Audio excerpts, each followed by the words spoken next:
I have a lot of people telling me I'm very lucky, and I am very, very lucky. I just, I have it all. I have this happy marriage and family, and I also get to have fun relationships out there, and it's very special. Welcome to Normalizing Non-Monogamy, the podcast where we interview incredible people from across the entire spectrum of non-monogamy to hear their fascinating stories.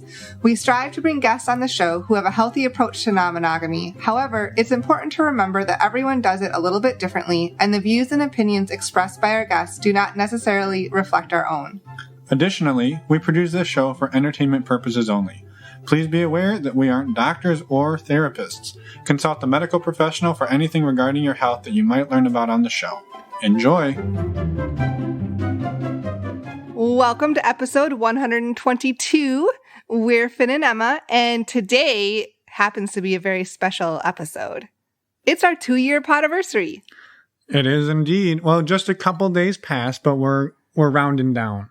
Sure. It's super exciting. So we're going to cheers real quick for that. Cheers. Whoa, geez, we probably just blew out the microphone. We got to get new glasses now. Sorry if that was loud.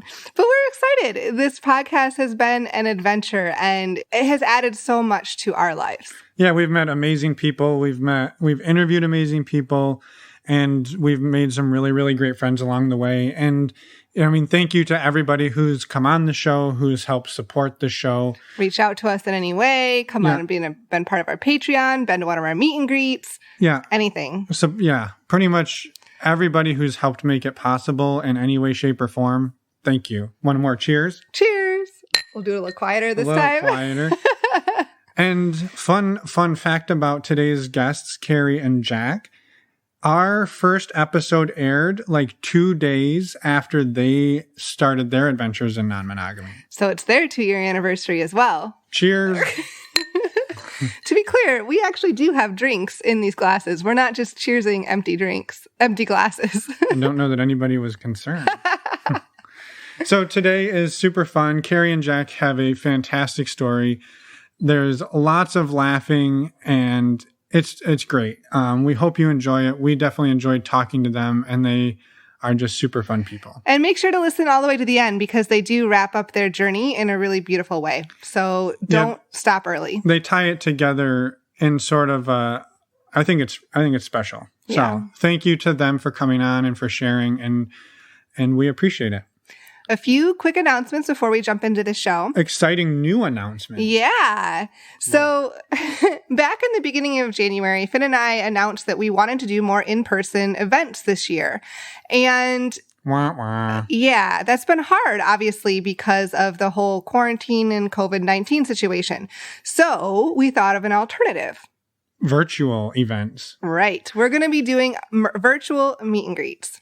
We did a test of this a couple days ago with our Patreon group, and it was awesome. People loved it, and everyone had a great time. And basically what we were able to do is doing over Zoom, you can do breakout rooms. And so we brought the group together, and then we would ask a question, and then we would send them off into groups, small groups, either one-on-one or 3-person groups. And they would talk about the question for 5 to 8 minutes or so, and then everyone would get to know each other, and then we would bring them back together, and we'd ask another question, and then send them on their way. And so everyone had a great time with it. We had a great time with it, except for the fact Emma dumped her drink all over her computer. Yeah, that was a bad thing. But other than that, it was a great night. Other than that, it was fantastic. So we're doing another one, but we're opening it up to everybody. Yes. So our next one, our first official one will be May 28th. That's a Thursday night. It'll be starting at 9 p.m. Eastern, because we want to be able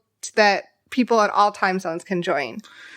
As many as possible. Exactly. So it'll be 9 to 11 p.m. Eastern, and it will be $10 per log-on. So a log-on can be a single person or a couple or a polycule, whatever floats your boat.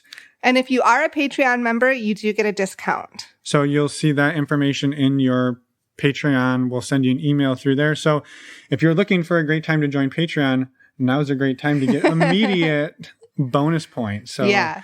And again, we're super excited about this. Check it out on our website. If you go to normalizingnonmonogamy.com, right at the tippy top, you can go to the events page and all of the information will be there, how to sign up and get logged in.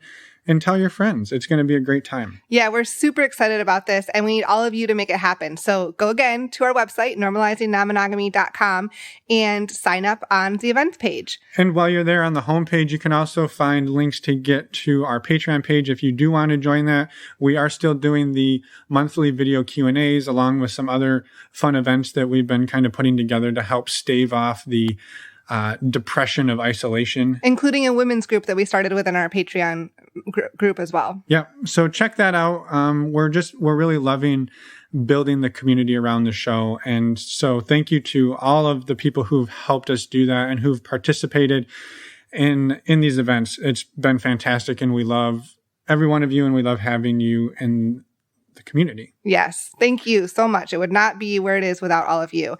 And finally, if you're on our website, because you are already, because you're signing up for the event, also go to the contact page, reach out to us, because we would love to have you, yes, you, on the show. You. Yes. The listener, come reach out to us, come on the show. And we will talk to you then. Send us an email. Again, normalizingnonmonogamy.com. Let's go talk to Carrie and Jack. How many times can we say our website? That's enough. Normalizingnonmonogamy.com. Let's go to the interview. Oh, real quick. You don't have to type it in every time. Just scroll down in your little podcast player and there's links to all of this stuff right down there. Oh yeah. You can go and easily get to it from that. You don't have to go to our website. I literally just told them that. But if you want to, you can go to normalizingnonmonogamy.com. Okay. Somebody needs to stop drinking. Okay, let's go to the interview. Oh, well, welcome Carrie and Jack to the show. We're excited to have you here. And, you know, for the listeners and for all of us, I guess, we don't know very much about you either. Can you go ahead and introduce yourself, you know, maybe approximate ages and what how long you've been together? Anything else you'd like to share? Yeah, I'm 47 and we have been together 30 years. 30 years. Next month. Yes, we've been together 30 years. We've been together since I was 18 and we've been married for 23 and we have, 2 almost grown children. So, 18-year-old and a 21-year-old. Very awesome. Cool. And Jack is, go ahead. He's 53. 53. He's something like that. Awesome. Well, thank you for sharing and thank you for coming on the show. We reached out a little while ago and have kind of a fun dynamic. I mean, they're all fun, but everyone is. And we were just talking that your official start date in non-monogamy was one day before we launched our podcast. So that's pretty cool. We're celebrating There's something in the air. Yeah. So maybe, do you want to talk for people who don't know, that was May of 2018. May of 2018. So you've been doing this almost 2 years exactly. And actually, yes, when this episode comes out, it'll be almost just about 2 years. Just about exactly 2 years. Yeah. Wow. So maybe what is this that you do? And maybe start with the high level, and then we'll talk about how you got there. Carrie dates other guys, and when we say date, it's really mostly hooking up with other guys, if that's okay to say. Although sometimes it's more dating, but more often it's hookups through apps, and it's been a whole lot of fun for her and a whole lot of fun for me, and I think it's made our relationship stronger and more vigorous and vibrant, and closer communication, and it's been a powerful antidepressant for her. She's just much more cheerful all the time and comes home with really amazing, fun stories of really good times. Yeah.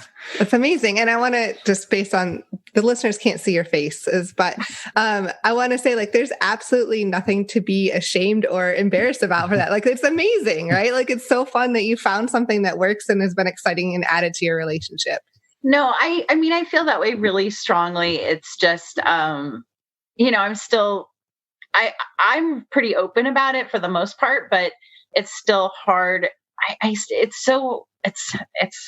I'm a very sexually positive person and I want people to be more that way, but it's hard to say, like, I pretty much do this for sex. Like, I mean, I also love meeting people and making connections with people. And I've had a lot of really great connections with people through this experience. But when you tell somebody that, like, I see other people other than my husband, their assumption it's kind of like it goes straight to sex, which is fine, but also can be hard. So I think just like being able to say, I do enjoy sex and I do this to have these experiences, but not feel like, not everybody gets that or like understands that it's okay to have those kinds of relationships. And then to add to that, so as Jack said, when I started doing this, I had been with him since I was 18 and I hadn't had very many experiences at all.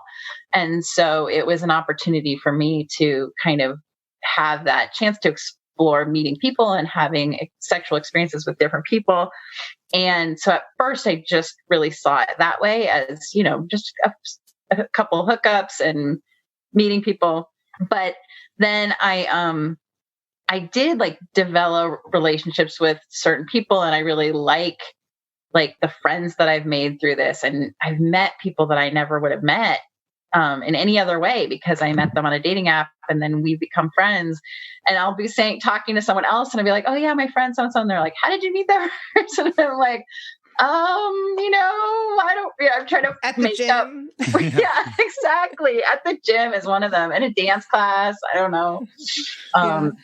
Yeah. No, and I think that I totally get where you're coming from. It's like you are, and we are too, like very sex positive, and there's nothing to be ashamed about that. But there's still something that like people don't necessarily, it's taboo. They don't necessarily understand. And it's hard sometimes to admit it out loud, like that I'm doing this because it enhances so many things and sex is one of them. And that's okay, but still hard to say sometimes. So I get it completely.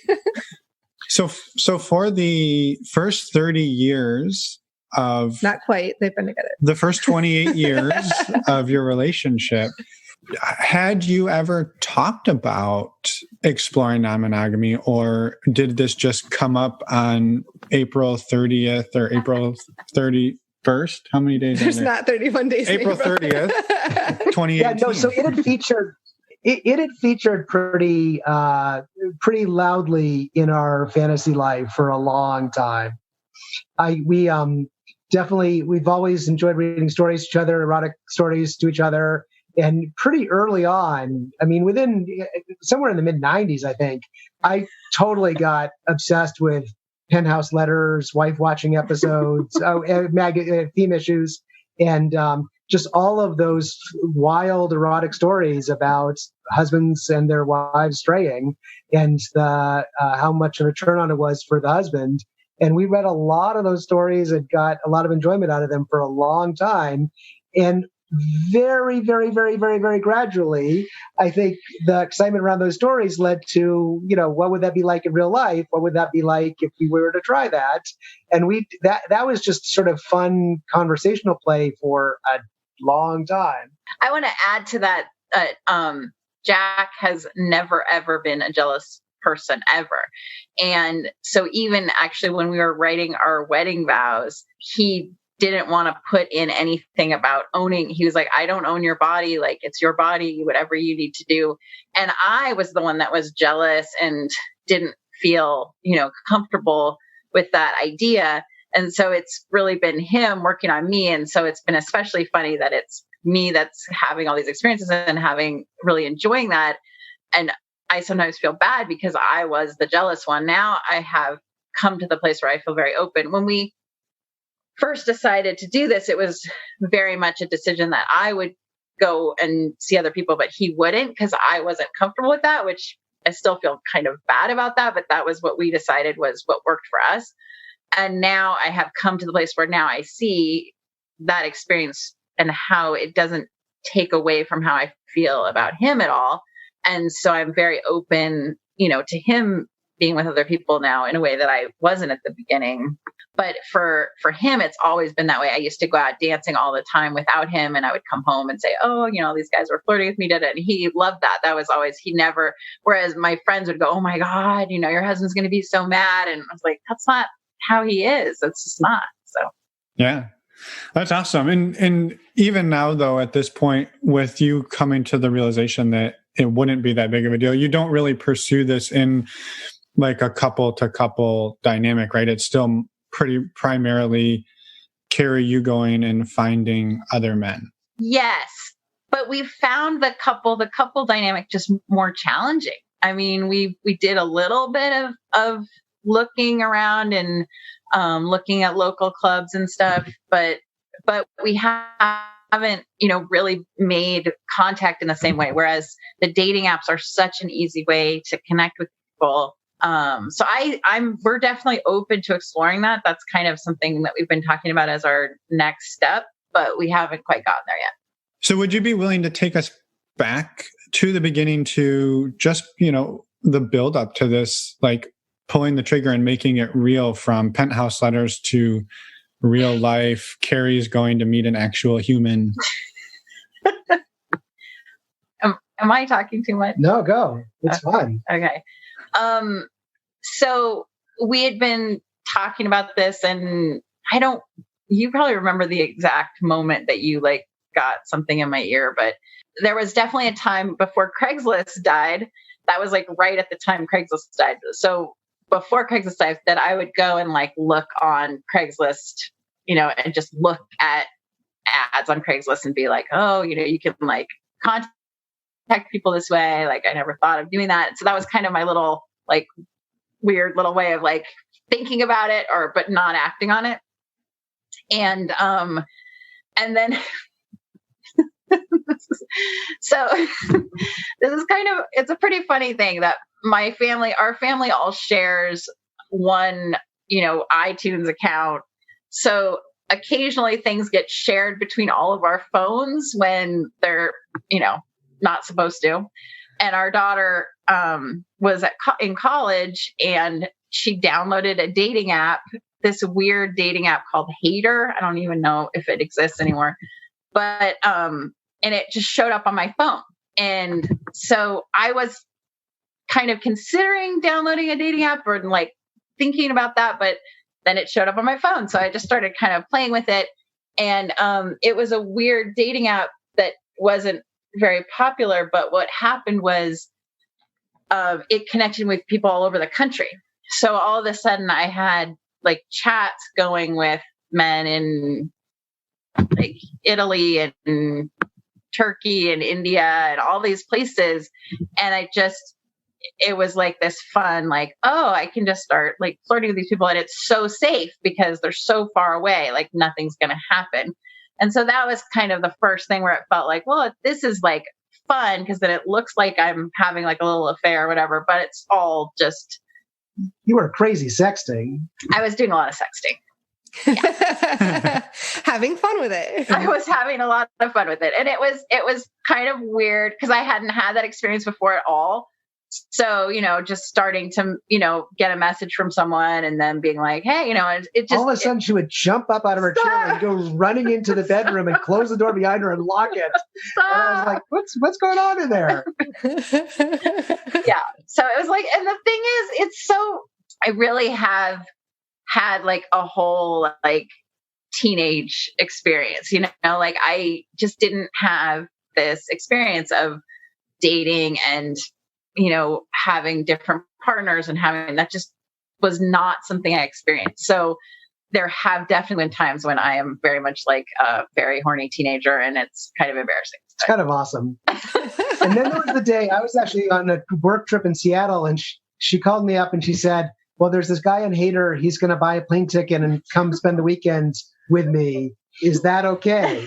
And I remember where I was walking down in downtown Seattle when I got that call, and or maybe it was a text, and I was like, oh my God, oh my God, oh my God. And then I was like, sure, that sounds awesome.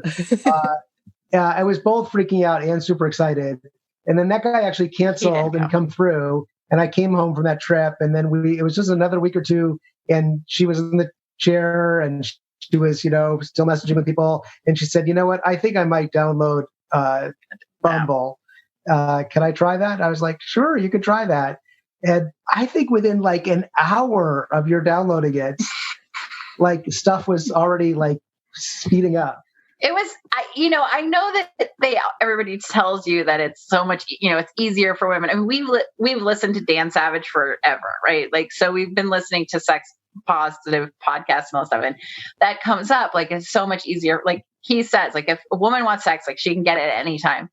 And I kind of heard that, but I mean, I was kind of going through a little bit of a midlife crisis. So I was feeling like I'm not as sexy. I'm older now. I have grown kids.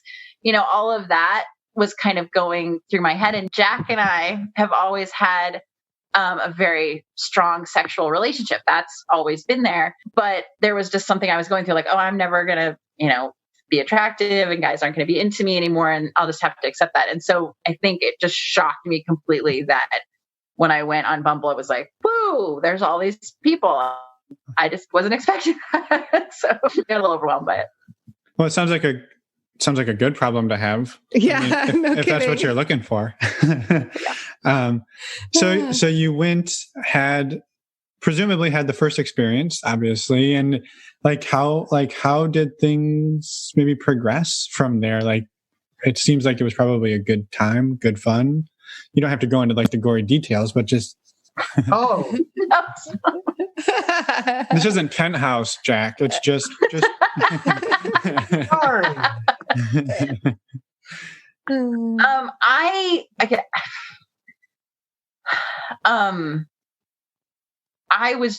I've been really blown away by how many positive experiences I've had. Like, I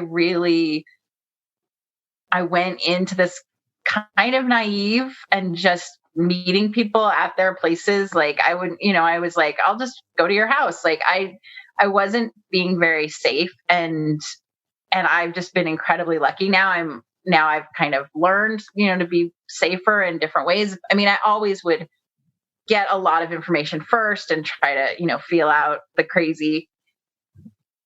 But I felt like that the first person that I met, we like had a really strong connection right away and continued for a long time to have a relationship. So I felt like that was kind of wild that would be my first person that I would have this experience with and have like such a really strong and really positive connection with.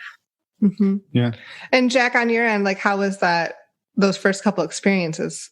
Yeah, there was a lot going on those first few days. And I can sort of recount like almost minute by minute those 3 days, and the various texts I got and the reports I got when she came home, and waiting for her at home to come home, and all of those dynamics. It was I was really excited for her. She texted me when she pulled into the driveway of that first date with that first guy and said she had cried on the way over there. She was so worried about things, but I reassured her and said it was going to be fine.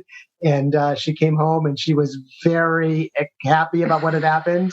And I was excited for her, and we were very intimate around all that in all kinds of ways. But we also, I was the third night when she went out with the second guy, went over to his place and had fun. She was out for much longer than I had expected. I was home waiting alone for a long time and felt like that was kind of uncool at that moment. And the next day we did sit down and we pulled out our copy of The Ethical Sluts, which I had bought for her a couple years earlier.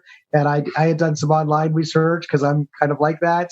And we sat down I remember where we were sitting in our backyard and wrote out a 3-page long, 30-item sort of contract for how this was going to work, what our rules were with each other, what the sort of policies were. And we both signed it. We said it had to be renewed every 3 months. And it was a whole, way of sort of talking through this and prompting sort of important conversations. And that, and then I felt like we had a little more structure around this. And I was able to better manage sort of some of my emotions when she was out longer than I expected, and out as more often than I had expected might happen. And I think, I've just seen how much it makes her happy, and I think it's exciting, and so it's been working pretty well. Yeah. Have you relaxed the contract at this point, or is there still the 3-month renewal date? I've broken every rule on that contract pretty much, so that's why I'm kind of getting embarrassed here. But yeah, it's easier to think about what makes what we do, and then in those moments not necessarily falling through. But it's been a lot of real interesting ups and downs. Yeah, I mean, do you mind talking a little more about that? Because I think if somebody hears you say, "Yeah, I break every rule on the contract," you could be like, "Well." That could be off-putting for somebody, right? That says like, well, we designed these rules to create safety, and then the rules get broken. How has that played out? Because not to put you on the spot. No, Carrie, no. I think like in general, like when people make rules, like we did too at the beginning, like put rules and stuff, and whether you write them down or not, it's still a safety net, right? And that's I think it's pretty common that they get broken or changed anyway, but it's still that safety net. We've always been super open and honest with each other. And so that has been the deal the whole time. So there is nothing that Jack doesn't know. Like I have told him every single detail of everything. Like he knows it all. And that has actually probably been the biggest shocker for my partners, in that they think it's wild that I would go home. Like, I'm going to tell him everything. So just so you know, like there's nothing that he doesn't know. So, I just encountered more, those moments of intimacy that I wasn't really expecting, where I either, the big piece of it is I was not ever expecting this to be about being poly. And the feelings part is just something that just happens. And I feel very strongly that it doesn't mean that I love Jack any less. I love him so much, but I have had situations where there's been feelings, there's been more of a relationship there. And that has also caused me to maybe like you said, stay out late, then I should be home, or maybe not be as careful in other ways. So right. And on your side, Jack, like dealing with or confronting the crossing of the rules, how have you received that on your end? Right. That's a big topic. I mean, that's an important question. And it does make me worried that folks who are exploring this or considering this and are listening to the podcast will feel like, gosh, what is even the point of making a contract if it's just going to be broken? Or I won't be able to trust, that the contract will carry on if that was their experience. But Carrie said she's broken every rule in the contract, but that's just not at all the case. There are many that she hasn't. But more importantly, in those early phases, when this was so new and we were not entirely, I was not entirely secure about what this meant for us, for our marriage, for our, lasting, I needed that.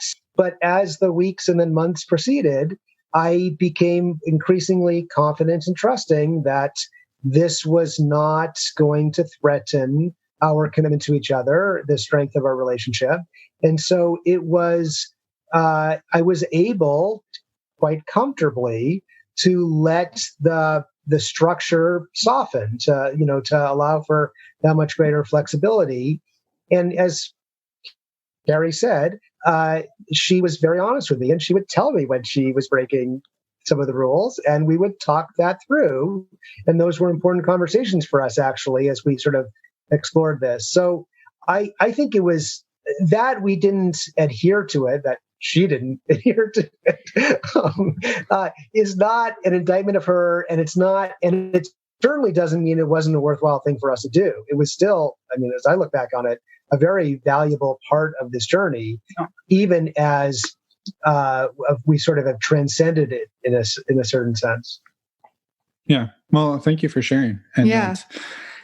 So I guess besides like the rules relaxing, and how else have you seen your things change over the last 2 years as you've experienced or explored this? Well, I mean, like I was saying before, I feel like it did start as just all about sex, and I still really like sex, but I have found that I don't want hookup one night stands. That's not really what I enjoy. Like, I really do enjoy meeting people, getting to know them, and having a connection with them. And whether or not that just means friends with benefits, or if it means some sort of kind of relationship, that I'm kind of exploring that more. And that's kind of what makes it more complicated, because I like those connections and those relationships more than just hookups. Right. Mm-hmm. Right. Yeah, for sure. And have you seen it, like your relationship between the two of you over the last 2 years, like growing and changing as you've moved through this journey together? I feel like at the beginning, I mean, I feel like the whole time it has really been a bond for us. For most of it, it's been just completely about us getting closer and opening up to each other and sharing some really, intimate experiences. We went to a club one night for the first time together. And that was our Valentine's date, was to go have an adventure at a club together. And it was disappointing, but it was a great little adventure. So, just like those moments are really bonding and fun. I think I know that it has really helped me. My confidence and my comfort with my body is just so different now. I just am so like, I know I shouldn't need men to tell me I'm beautiful, but there's just something about being naked and being like, this is my body. And people are like, I like your body. There's just something very positive about that. And even though Jack has always appreciated my body, I really like having that. It's really boosted my confidence and my kind of self-love, I guess. Yeah. That makes a lot of sense. Yeah. Positive feedback loops are amazing. Yeah. Yeah. One of the jokes that I've made with people in talking about this is it gave us, after 28 years of being a couple, a very regular, steady, dependable conversation topic, which frankly, in a lot of marriages, relationships, it's just, you run out of things to talk about. Like, there's just like, what are you going to talk about now? You're going for a drive. You're at a restaurant. What are you going to talk about? We always have something to talk about, and it's fun to talk about. And so that just by itself, which seems silly or goofy, has been real. And sometimes those conversations are, they're real, they're serious, they're about feelings and emotions and trust and commitment. And they've really helped us be much better communicators, feel much more connected. I will say also, it's validating for Carrie to hear all these many men tell her how much they like her body, and it's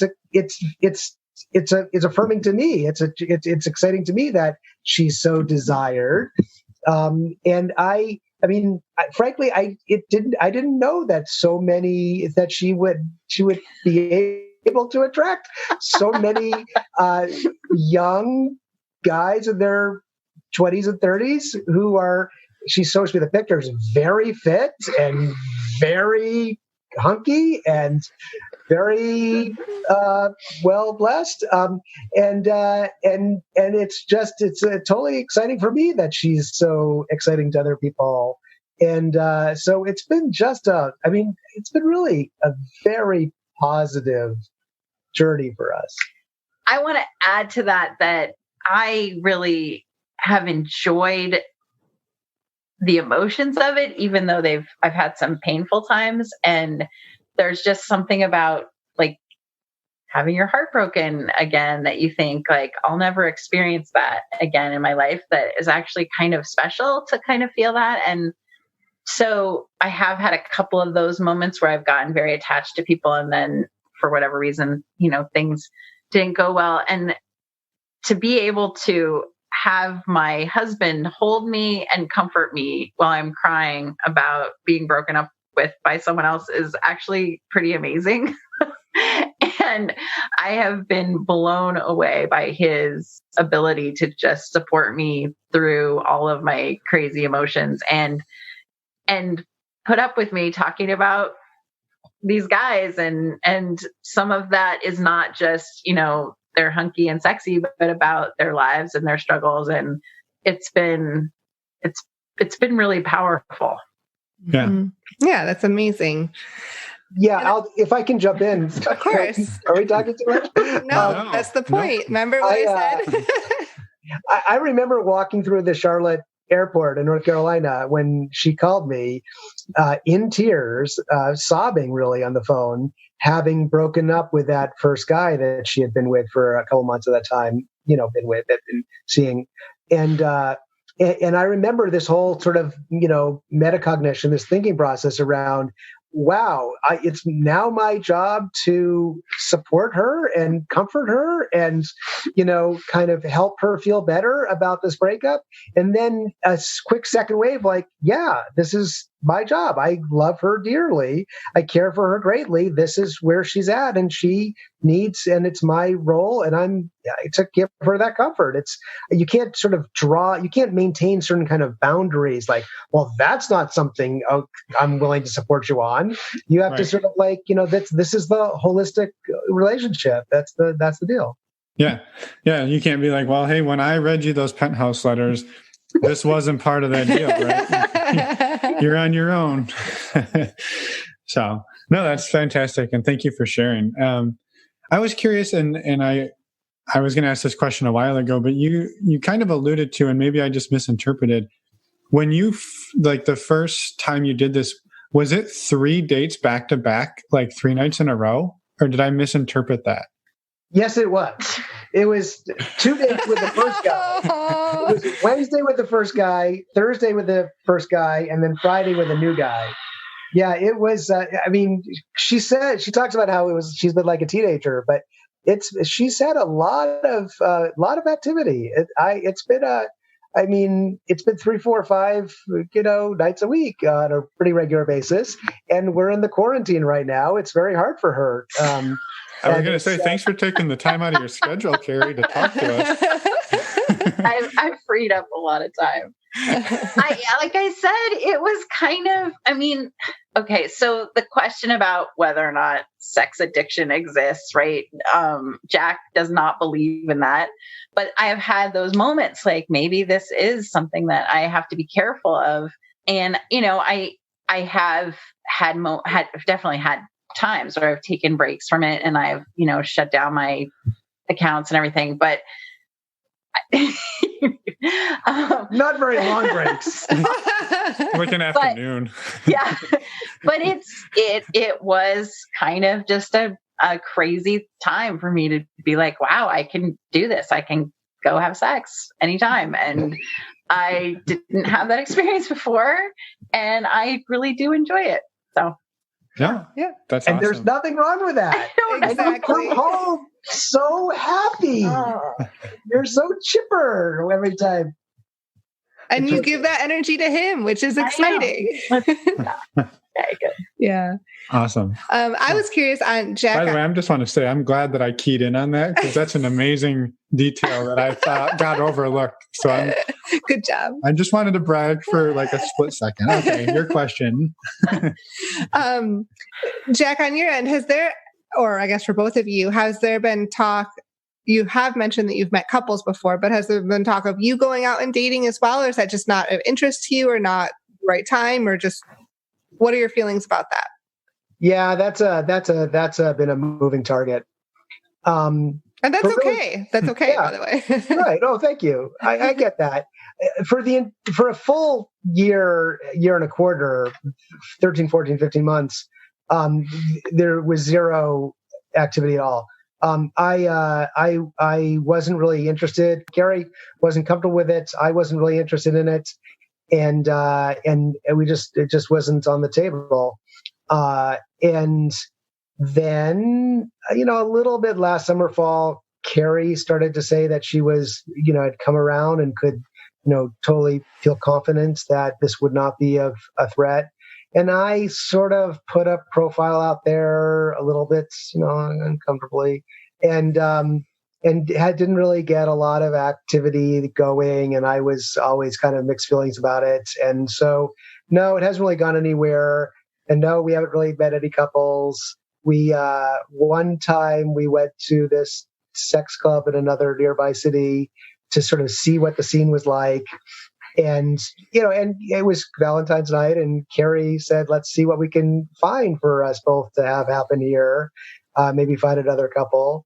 And we got all spruced up and we went in, and Carrie was immediately surrounded by 4, 5, 6, 7 guys who just were very eager for her attention. And there were probably a total of 3 or 4 women in the whole place, other than Carrie, that really, and I couldn't quite find, I couldn't find the whatever it takes to be excited or interested in that.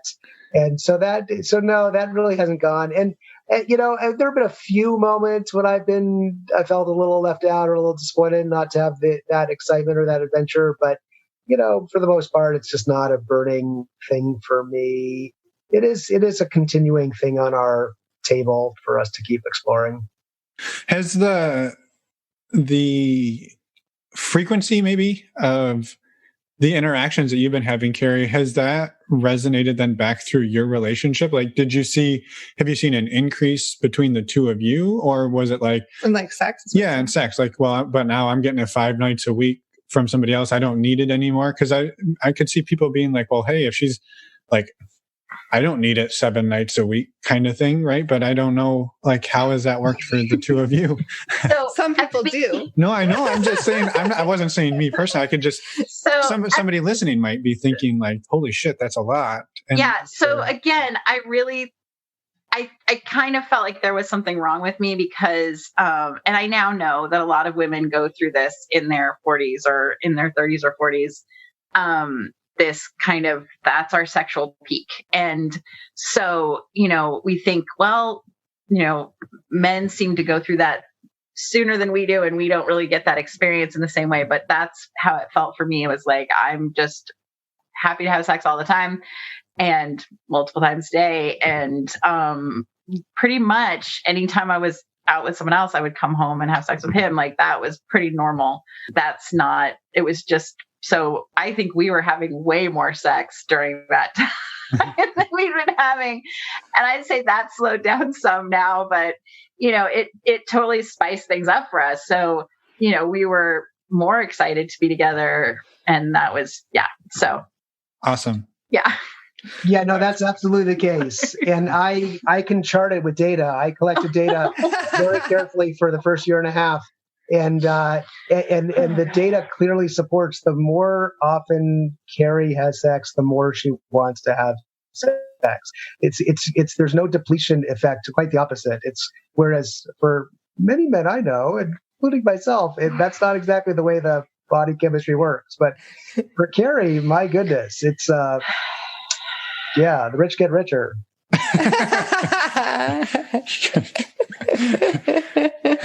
I love that.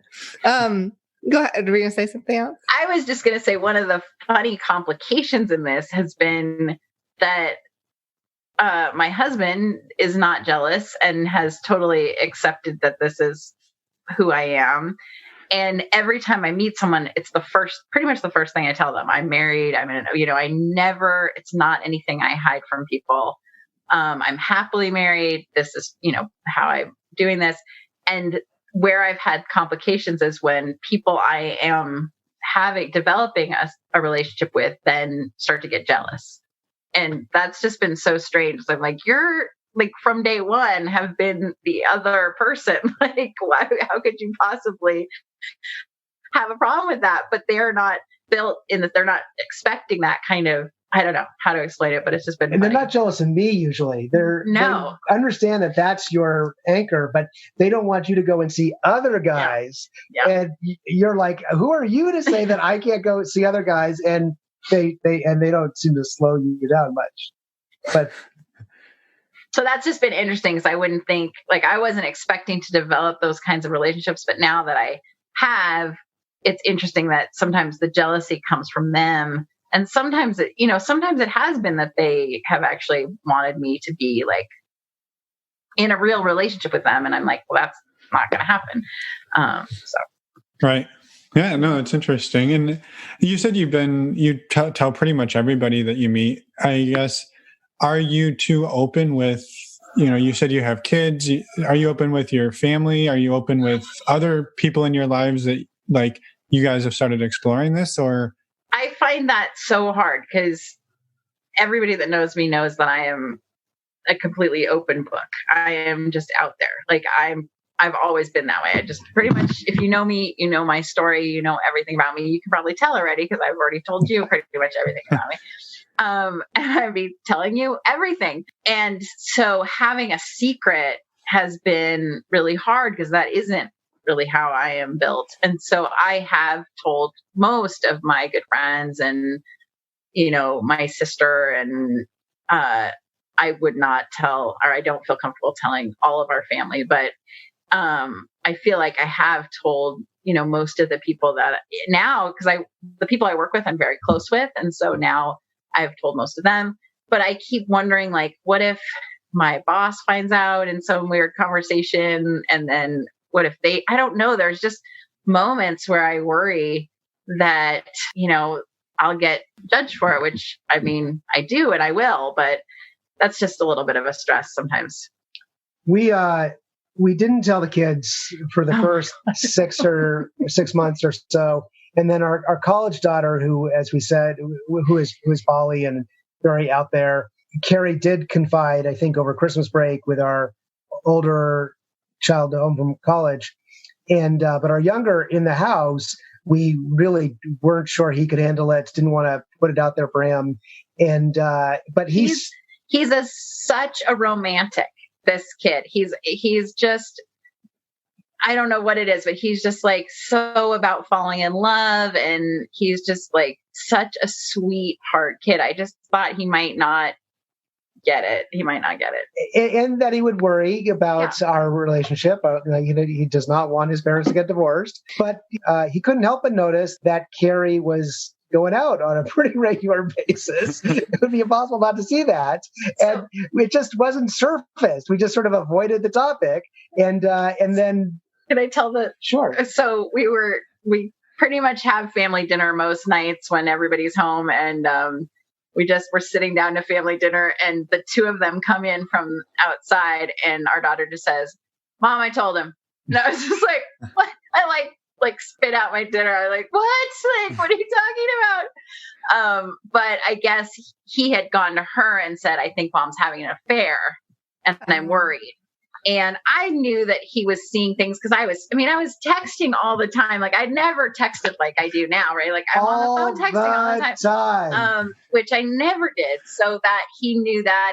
And I've always been very open, like I said. So the fact that I was like hiding my phone or like not letting him read my text messages, that was, very different for me. And so he commented, and she's like, "I just had to tell him." And I we just talked about it at dinner and said, this is the situation, and we're still completely together and very happy and close. And that you can tell how much our relationship, like you could tell that we had gotten closer in this time. So like, you can see how close we are. And he was like, "Oh, okay, that's fine." That's awesome. Yeah. Now I know. Yeah. Yeah. I talk to my mom about it sometimes, which Carrie's not entirely comfortable with. Carrie's also very close to my mom, but, I visit with my mom sometimes, and I just need stuff to talk about. And it's a fun conversational topic. And my mom is very liberal and very open and very supportive, but also likes to be a little bit shocked. And it's sort of fascinating to her. And we talk through it, and she asks questions, and we sort of process things a little bit. And I think it's been fine and healthy, but I know it's a little bit hard for Carrie that I talk about it with my mom. Not in detail. Luckily, Jack's brother, who's much younger, but and actually sister, have both had poly or non-monogamy in their different relationships. And so we've been very open with them, and they've been really fun to be able to have conversations more kind of about those experiences and kind of, because we didn't really know anybody. Really didn't know anybody who was doing this. And so it was nice to be able to talk to some people that had similar stuff going on. And of course, they're much younger than we are, and that's maybe more acceptable in those age groups now. But right. Yeah. A little while ago, you said that early on you weren't very safe in the way you approach this, but how have you handled both your physical and sexual safety throughout this? Because a lot of people have that concern. Yeah, it's so easy to say that you'll never, take any risks. You'll never have sex without a condom. You'll never meet someone in a shady situation and a shady bar or whatever. And I've done all those things, and it wasn't I just really didn't expect I ever would. I thought I would never do that. It was so quick for me to say, I would never do that. Luckily I've learned through positive things, but I've definitely caught myself in places where I was oh, this could be a really bad situation. And luckily they've all ended up okay, and I've ended up okay. But I had a hard time meeting people in public because I didn't know that I wanted to be seen in public. That whole thing about meeting in a cafe is kind of awkward also, or meeting in a bar. So that it was easier just to say, I'll just meet you at your place. But then people are you can't do that. But I've been especially if you live in a smaller community and you know a lot of people. Right. So we do. I mean, it's a city, but it's one of those places where everybody knows everybody. There's you always bump into people. And trying to explain. So I'm always trying to think up in my head, how do I know this person? What are they oh, I'm going to tutor their kids or something. I don't know. What, there's some relationship here that, and trying to figure that out. So yeah, so I've definitely, I don't know what I'm saying. I mean, I carry my bag of condoms and lube with me everywhere. I always have them. I would say that I always ask a lot of questions before I meet anybody. And I've gotten even better at that, because there's a difference between the person who's I want to have sex with you right now, come over, and that's, you need more than that before you can, put yourself in that situation. You need to kind of get a feel for them. And I know people, you can't always know through text, but you do get a sense of what's going on in people's heads. And I've done a pretty good job with that. Yeah. You've been very, very, I mean, I just worry that you've been just very lucky, but you've been with a lot of different guys, and sorry, it's true. It's awesome. I have the data. And you've had really positive experiences, almost without exception. So, I mean, one message is people should feel a slightly greater degree of trust in their fellow human than maybe they do in a lot of contexts. We live in a society, a world where there's a lot of fear mongering and a lot of anxiety inducing stuff. And some of that has to be cut through. But also, it's really important to be careful. And maybe, we have to be prepared. It is something to worry about. Yeah. Mm-hmm. Yeah. I mean, I definitely have been in situations where I've looked back and said, I should have just gotten out of that situation quicker. And so I definitely have some of those regrets, but I don't have in the numbers, as you know, there's been a lot more positive. And we joke or we talk about writing a book, and there's definitely a lot of crazy stories. And it's just those moments when I'm thinking I have no idea what I got myself into. And then this has been an amazing experience for whatever reason, the people I've met or the sex or, all of the, just the different kind of things that have come out of this have been really kind of awesome.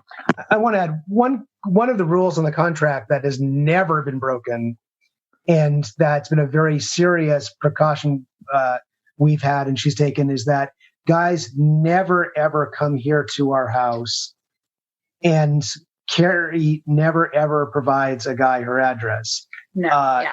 And so, I mean, it's not foolproof altogether, but it is a pretty helpful safety distancing that it would be awfully hard for a guy to come after and track her down without knowing her address or where she lives. And Jack has the Find My Phone stalking app, which is actually hilarious because I actually love it because he'll text me like, "Oh, I see you're at so-and-so's house." I only like with somebody, I'm like, "Oh yeah, my husband says he knows I'm here," and they're like, "What are you talking about?"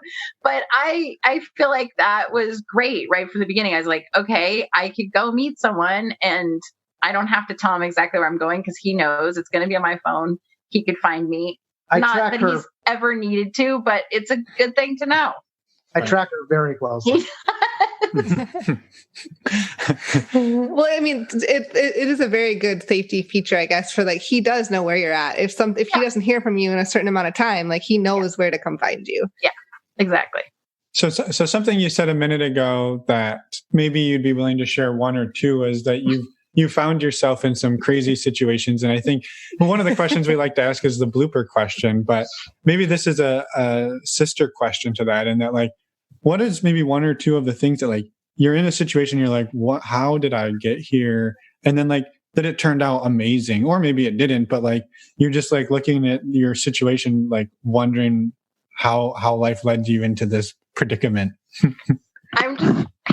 What's the rating on this podcast? It is marked as explicit. You can say whatever you'd like. You use your own discretion.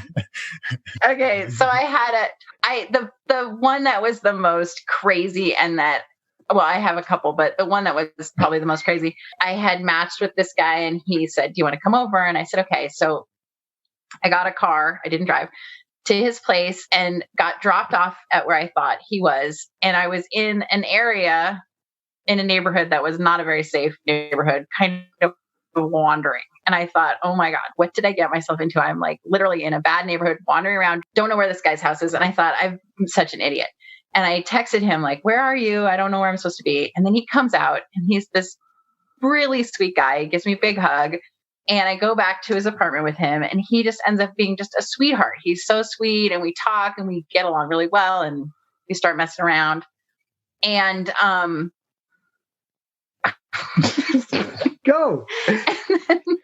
And then his roommate walks out of the bedroom wearing just a towel and he's like incredibly sexy. And I was like, he's like, "Hey, how's it going?" And like gets a drink. It's like, "Wow, that's your roommate." Okay. And then he goes back and then we're just messing around. And then he asked me if I wanted his roommate to join in. And I said, sure. And ended up having one of the best nights ever with both of them. And them both being total sweethearts and like making sure I got home safe and everything. And it was just really hilarious. And I kept saying, "Oh my God, I'm in the middle of a porn." And I don't even know, like, this doesn't happen in real life, right? Like the first guy was cute, but he wasn't like super sexy. And the other guy was like so fit. And I just was like, what is going on? So that was my crazy night, but I thought I had gotten myself in a horrible situation, but it ended up being very, very nice. So that's amazing. Wow. It is amazing that it worked out as well as it did for you. So well done. But then the funniest was I knew that Jack was asleep, and usually I would call him right away and tell him, "Oh my God, you're not going to believe what happened." But I knew that he was asleep. And so I was in the back of the car driving home, the Uber, and I was writing him an email with all the details. And I was like, "You're not going to believe what just happened to me." So he woke up with that. I have reread that email very many times. I was waiting for you to say, "Well, and then we ordered a pizza and the pizza guy showed up." And, I know. It was very, yes, it was, yeah. That's amazing. I didn't know that happened in real life. And I don't know if they planned it in advance. I kind of feel like they must have talked about it, but I don't know. But it was, Wow. Very fun. And did you happen to ever see them again? Just curious. No, but actually I kept in touch. And the last time I was in that area, I had texted them and they were like, yeah, we should hang out, but it didn't happen. But I mean, I did keep in touch for a little while and it was fun to think about. Yeah, that's awesome. I love it. That's so funny. I know. I can tell you one more crazy story if you want. Yes, Absolutely. please. Okay. This one is funny too, because it was my birthday and I was going out dancing with friends and was out late and I was going to go home. And then I was like, well, I had been talking with this guy in Bumble and he had said if I was still interested, I could go by his place.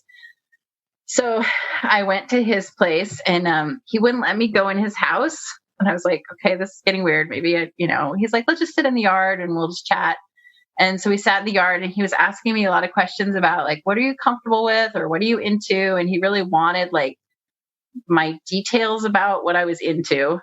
And I was like, okay, like that's fine. He really wants to make sure that he's clear on like what's good, what's not good. And then finally, after we like talked for a while, he took me in his house and he had like a sex dungeon.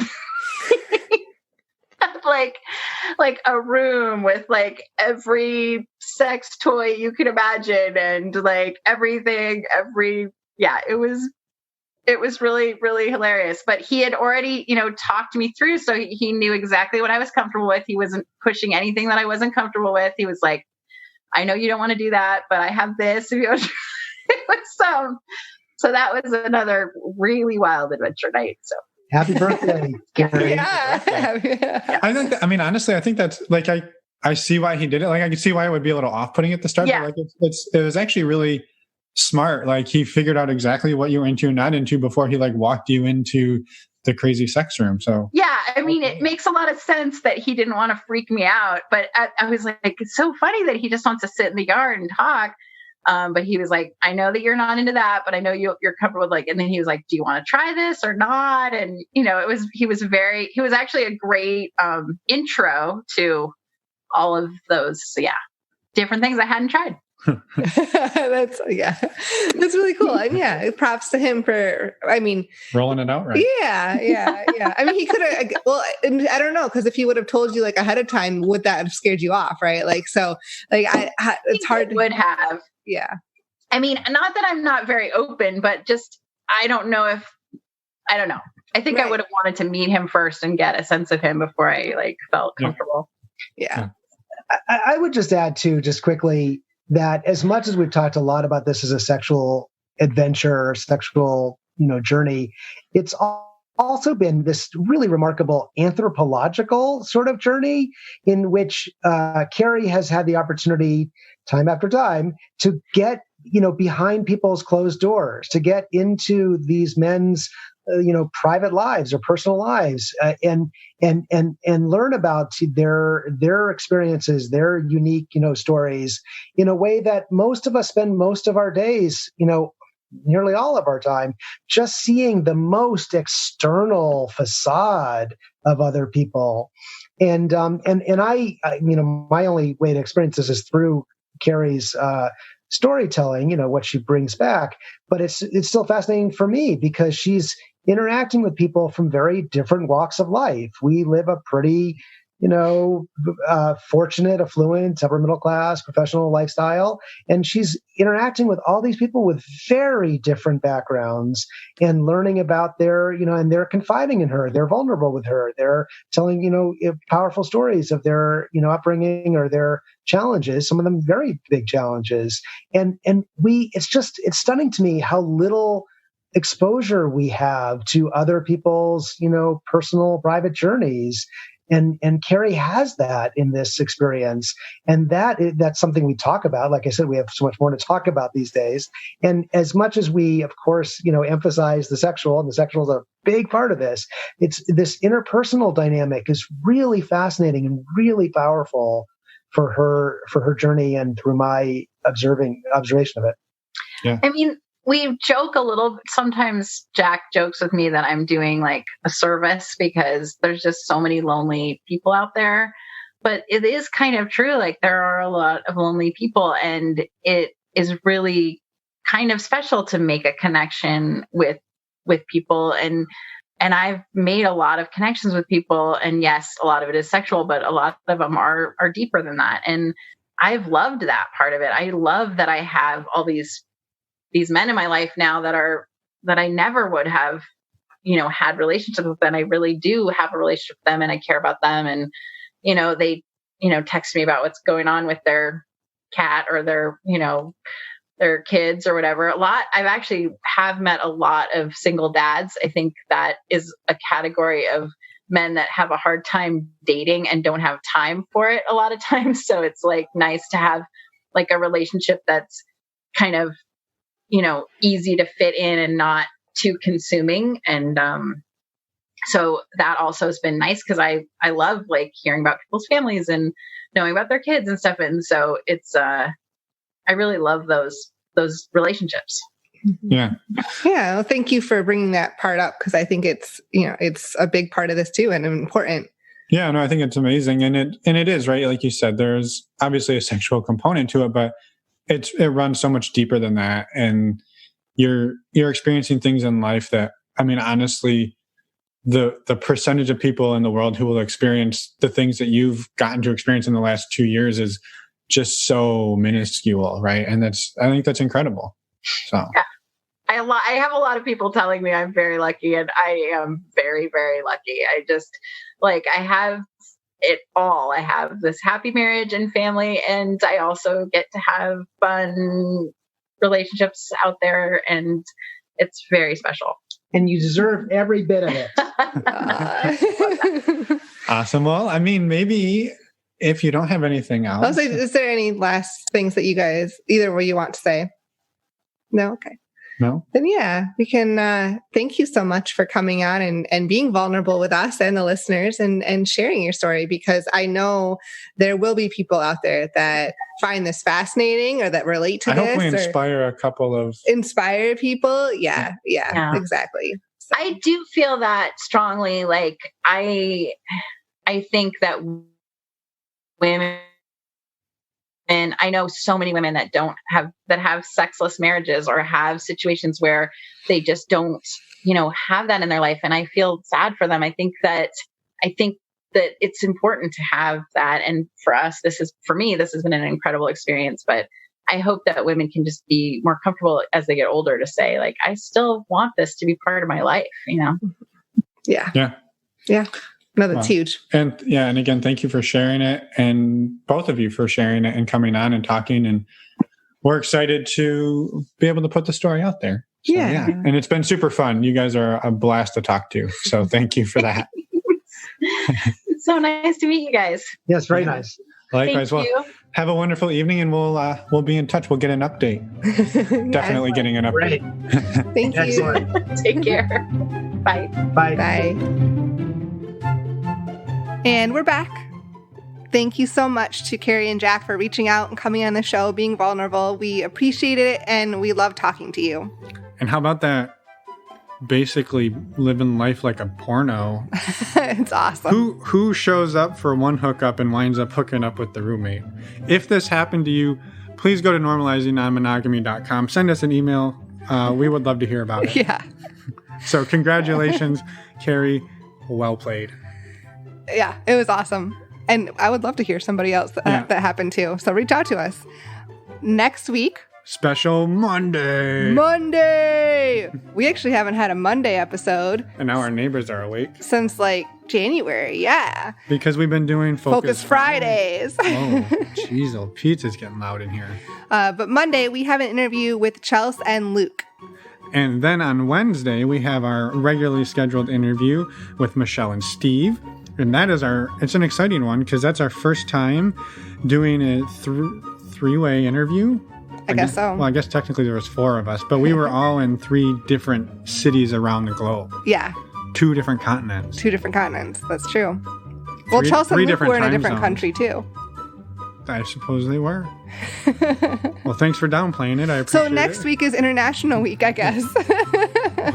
We're going international. All right. Well, thank you, everybody. Again, check out normalizingnonmonogamy.com for the 17th time to join the virtual meet and greet, and we will see you there.